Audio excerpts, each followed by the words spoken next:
Olá, graça e paz do nosso Senhor Jesus Cristo. Mais um vídeo pedido no canal. Nós fizemos um vídeo sobre o Leviatã e aí a audiência pediu: fala também de se tem outros monstros na Bíblia, tem umas coisas assim diferentes na Bíblia, tem uns animais assim que a gente não entende muito bem. Então assim, vou fazer também um vídeo bem rápido para explicar o seguinte: nos livros de Jó e de Apocalipse, tanto no Antigo Testamento quanto no Novo Testamento, aparecem mesmo criaturas assim, completamente colossais, diferentes, né?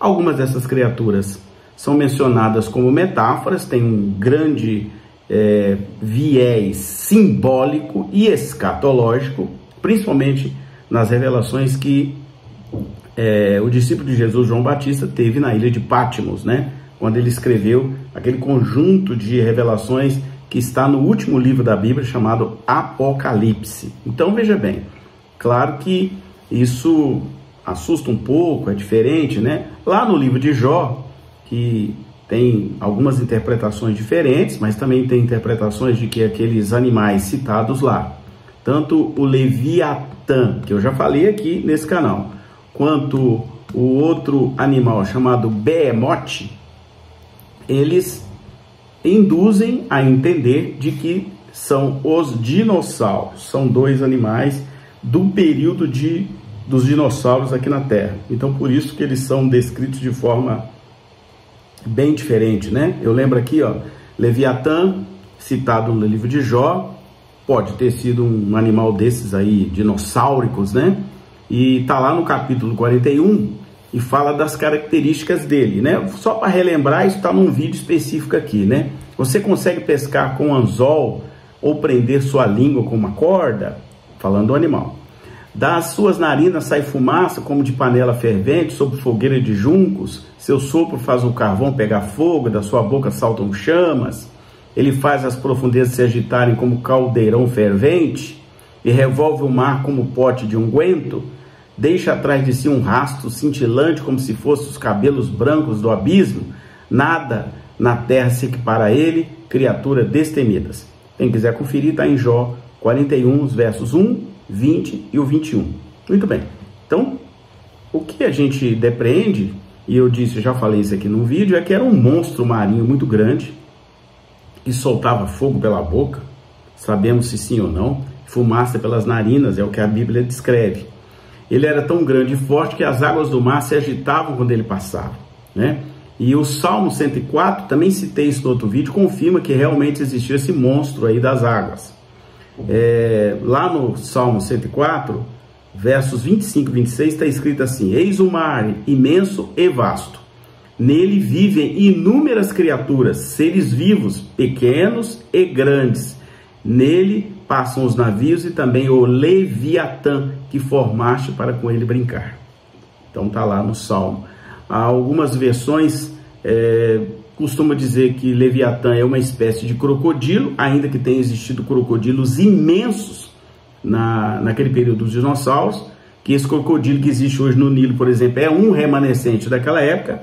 Mas quando a gente lê o capítulo 41 do livro de Jó, a gente observa que não é tão parecido assim, né? Claro, dá uma ideia de que quando ele agitava o mar, formava borbulhas, né? Rastros cintilantes, porque seriam certamente as ondas, ou fala lá de cabelos brancos como se fosse o abismo, quer dizer, quando a espuma da água de longe dá essa sensação. Então parece-me que dá essa ideia lá no texto, mas a Bíblia, né, eu costumo dizer que o que a Bíblia não revela, porque Deus não quer que eu saiba por enquanto.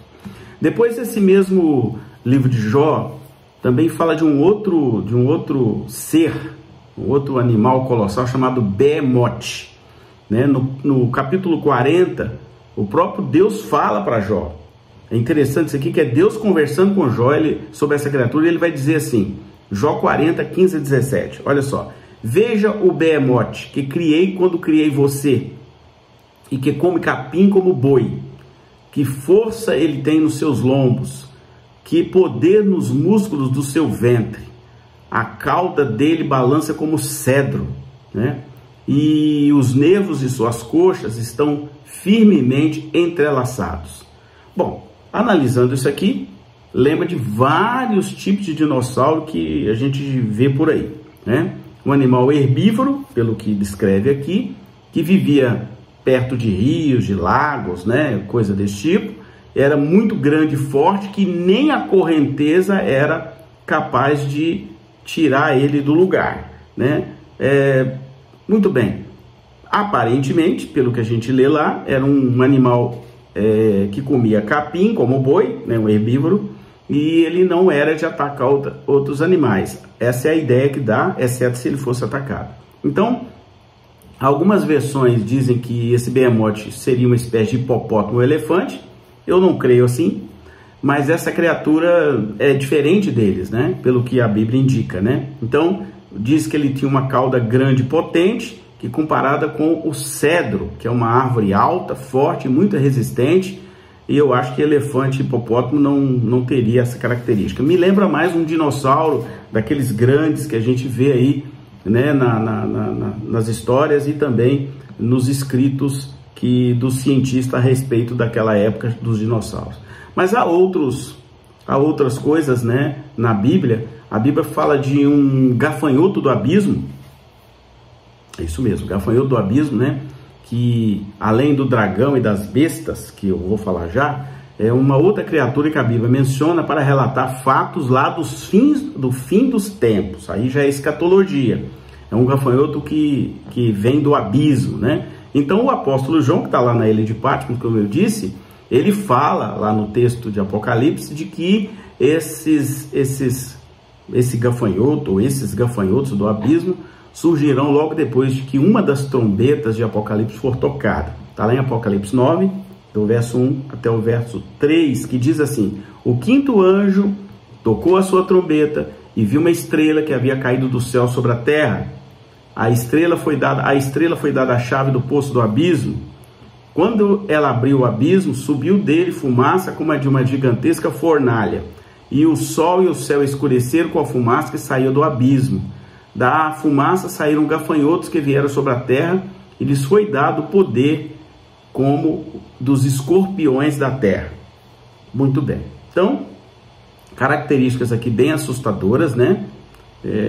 Também em Apocalipse 9, de 7 a 10, estou com a Bíblia aqui, Apocalipse 9, de 7 a 10, também tem algumas coisas assim, bem diferentes, né? Então, Apocalipse 9, 10 diz assim: o terceiro anjo tocou a trombeta, caiu do céu sobre a terça parte dos rios e sobre as fontes da água, uma grande estrela ardendo como rocha.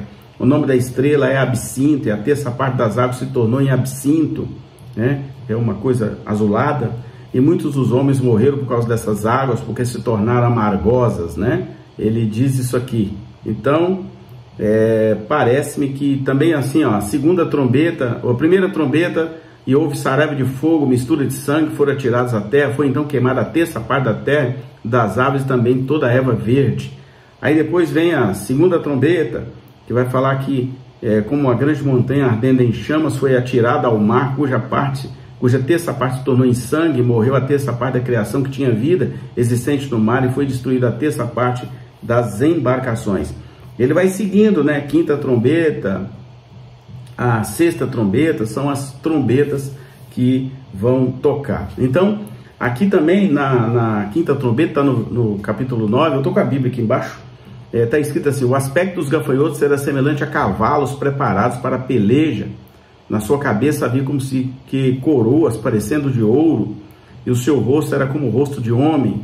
Tinham também cabelos como cabelo de mulher, e os seus dentes como dente de leão. Tinham couraças como couraça de ferro. O barulho que as suas asas faziam era como de barulho de carros, de muitos cavalos quando correm a peleja, né? E ele termina: tinham ainda uma cauda como escorpiões, e ferrão na cauda, tinha poder para causar dano aos homens por 5 meses, né? E tinham sobre eles como seu rei o anjo do abismo, cujo nome em hebraico é Abaddon e em grego Apolion. Então, está aqui no livro de Apocalipse, né? Para quem não sabe, Apolion e Abaddon, traduzido, seria destruidor, né? o poder destruidor. Então, são essas coisas aí que faz lembrar esse tal desse gafanhoto aí imenso, tá? Então, é mesmo uma coisa assustadora.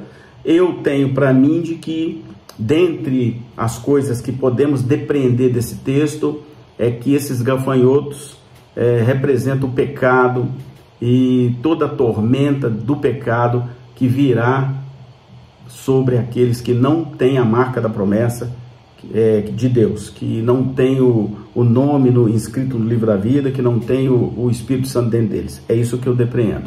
Bom, também a Bíblia fala de besta, né? Uma outra criatura que é citada no livro de Apocalipse, besta. Muita gente fala as bestas do Apocalipse, né? O relato sobre ela está no capítulo 13, versos 1 e 2, que João vai dizer assim: eu vi uma besta que saía do mar. Tinha 10 chifres e 7 cabeças, com 10 coroas, uma em cada chifre, e em cada cabeça um nome de blasfêmia. A besta que vi era semelhante a um leopardo, mas tinha pés como de urso e boca como de leão. O dragão deu à besta o seu poder e o seu trono e grande autoridade. A besta aí, associada diretamente ao anticristo, ao governo do anticristo, surgirá sobre o mar, receberá poder de Satanás e sairá aí, teoricamente, para conquistar o mundo. Assim como o dragão, a besta terá 7 cabeças e 10 chifres. Então, o relato de Apocalipse mostra que seu corpo é uma mistura estranha, né? Leopardo com leão, com urso, né? Que nos faz lembrar, assim, animais fortes, poderosos, ágeis, né? O caso aí, principalmente do leopardo, que é um animal ágil, poderoso, com as suas garras, né? Aí, se você for nos versículos 11 e 14 do mesmo capítulo, vamos ver uma segunda besta, e ela terá 2 chifres, semelhantes a de um cordeiro, e falará como dragão. Essa criatura estranha, colossal, maligna, sairá da terra e agirá como falso profeta, fazendo grandes sinais, enganando as pessoas e obrigando essas pessoas a adorarem a primeira besta. Então a segunda vem para confirmar que as pessoas devem adorar a primeira besta, que é essa que eu falei antes aí. E aí, para completar, a Bíblia também fala de uma criatura de dragão, né? Dragões. E lá em Apocalipse 12, dos versos 7 até o verso 9, vai dizer assim: houve uma guerra no céu. Miguel e seus anjos lutaram contra o dragão, e o dragão e os seus anjos revidaram, mas estes não foram suficientemente fortes e assim perderam o seu lugar no céu. O grande dragão foi lançado fora. Ele é a antiga serpente, diabo, chamada de diabo ou Satanás, que engana o mundo todo. Ele e os seus anjos foram lançados à terra. Isso aqui confirma uma coisa que Jesus fala, né? Eu vi Satanás descendo do céu como uma bola de fogo, né? Jesus vai falar isso. É claro que não existem dragões voando pelos ares, né? A gente vê muito isso em mitologia, vê muito em filme, muita gente, né, tem foto, gosta de tatuar dragão, esse tipo de coisa, né? O livro de Apocalipse, que é o último livro da Bíblia, é um conjunto de revelações sobre o que vai acontecer lá na frente, que Deus, aliás, que Jesus, claro que Jesus é Deus, deu ao apóstolo João quando ele estava numa ilha, chamada Ilha de Patmos, quando ele estava preso nessa ilha, e aí ele foi recebendo de Jesus uma série de revelações dos fins, ou do fim do tempo, né? E uma das figuras que ele fala é esse dragão que representa Satanás, né? A Bíblia relata que esse dragão é a antiga serpente lá do Jardim do Éden, que entrou sorrateiramente lá no jardim, se apresentou a Eva e criou esse caos todo que a gente vive até hoje, né? Nós perdemos a comunhão total com Deus por causa da queda do homem lá, Adão e Eva, né? Então, a Bíblia diz que ela é a antiga serpente que enganou e que continua enganando a todos. Além disso, esse relato de Apocalipse fala também que esse dragão tem 7 cabeças e 10 chifres. Apocalipse 12, verso 3. Apocalipse 12, verso 3, eu vou abrir aqui, ó. Olha lá, verso 3. 12, verso 3. Ó, viu-se também outro sinal do céu, eis um dragão grande, vermelho, com 7 cabeças, 10 chifres, e nas cabeças 7 diademas. E aí, ele persegue os seguidores de Jesus para tentar destruí-los. Aí se você vai ver isso aqui no verso 17, olha, irou-se o dragão contra a mulher e foi pelejar com os restantes de sua descendência, os que guardam os mandamentos de Deus e têm o testemunho de Jesus, e se pôs em pé sobre a areia do mar. Então, está aqui mais uma referência de que ele vai perseguir os cristãos, aqueles que têm a marca da promessa, aqueles que têm Jesus. E a Bíblia relata que depois que Jesus voltar, aí já para a batalha do Armagedon, esse dragão será preso e lançado no lago de fogo, onde permanecerá para toda a eternidade. No fim, ou seja, no juízo final, no fim final, ficou bom, né? Fim final ficou legal. Mas no juízo final, tudo vai acontecer e aí esse dragão será definitivamente derrotado, né? Haverá então um juízo de Deus, né, sobre ele. Está lá ali em Apocalipse 20, vai falar da prisão de Satanás por 1000 anos, né? Depois ele é solto, aí vai haver aquela batalha chamada Gog e Magog, e aí haverá o juízo de Deus chamado Grande Trono Branco. Ele julgará, e a Bíblia diz que quem não se encontrar inscrito no livro da vida, está ali em Apocalipse 20, ali no verso 15, e alguém que não foi achado inscrito no livro da vida, eu estou lendo aqui, a Bíblia está aqui, ó, esse foi lançado para dentro do lago de fogo. Então ele vai dizer aqui, ó, um pouquinho antes, e foram julgados um por um segundo as suas obras, e então a morte e o inferno foram lançados para dentro do lago de fogo. Esta é a segunda morte, o lago de fogo. É isso que está na Bíblia, né? Esse lago de fogo também, e esse dragão vai para esse lugar. Então dei aí uma geral sobre esses animais grandes, esses monstros que aparecem na Bíblia, e espero que eu tenha te ajudado. Confere lá os textos, vai em Apocalipse, vai em Jó, dei aí as referências, vai lá e aprenda mais da palavra de Deus, em nome de Jesus.